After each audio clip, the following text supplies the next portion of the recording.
meke ya usichazele ma uthi usebenzise lo muthi obovu wemali kwenzakalani. Yep. Yeah. Yes. Yeah.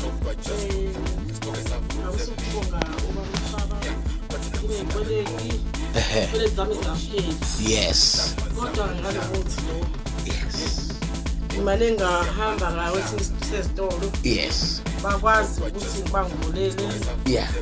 Bese ngivalekile ngakwazi ukuthatha nje ngesikweleti nje. Yes. Into zami zinyama kodwa umuntu wangikhalisa. Bakuvulela nje ngeprice ephezulu. Bakuvulela ngeprice ephezulu. Yes, ungakwazi ukuthenga. Yes, yes. Hawu, cha siyabonga kakhulu ma. Kusazoqhubeka kusaphambili. Usebenzise nje ungaphindi uhlukane nawo. Zonke izinto ezohamba ngendlela.